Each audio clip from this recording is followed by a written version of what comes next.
Hi guys, daily വ്ലോഗിലേക്ക് എല്ലാവർക്കും മാന്യപ്രേക്ഷകർക്ക്. ഇന്ന് നമ്മൾ സംസാരിക്കാൻ പോകുന്നത് വിജയിയുടെ DFKക്കെതിരെയുള്ള ആദ്യ പ്രതികരണം.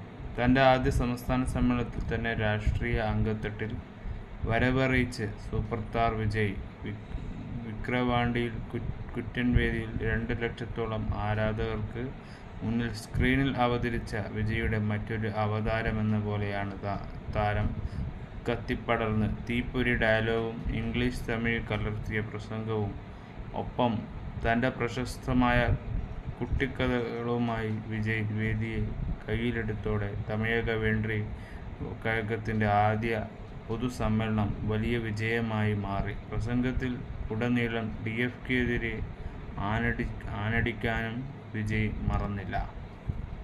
വിജയുടെ ഈ രാഷ്ട്രീയം വളരെ വലിയ ഒരു രീതിയിൽ കാണുന്നവർ തന്നെയാണ് നാം എല്ലാവരും. അപ്പോൾ വിജയ് എന്ന രാഷ്ട്രീയക്കാരൻ, ദളപതി വിജയുടെ ആ പവർ എവിടെയും പോയിട്ടില്ല എന്ന് തന്നെയാണ് നമുക്ക് മനസ്സിലാകുന്നത്.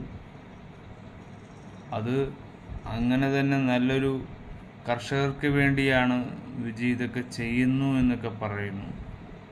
എക്സാക്ട്ലി കർഷകർക്ക് വേണ്ടി തന്നെയാണ് വിജയ് പോരാടുന്നു എന്ന് എനിക്ക് തോന്നുന്നു. വിജയ് മറ്റൊരു സുരേഷ് ഗോപി മന്ത്രിയാകാതെ ഒരു നല്ലൊരു പവറുള്ള മന്ത്രിയാകണം. തമിഴ് മക്കൾക്ക് ഉപകാരമുള്ള രാഷ്ട്രീയ കിങ്കരന്മാരാകരുത് എന്നത് മാത്രം പറഞ്ഞുകൊണ്ട് വിജയുടെ ഈ ഒരു വരവ് എനിക്കിഷ്ടപ്പെട്ടു. ഗ്രേറ്റ് വിജയ് ദളപതി.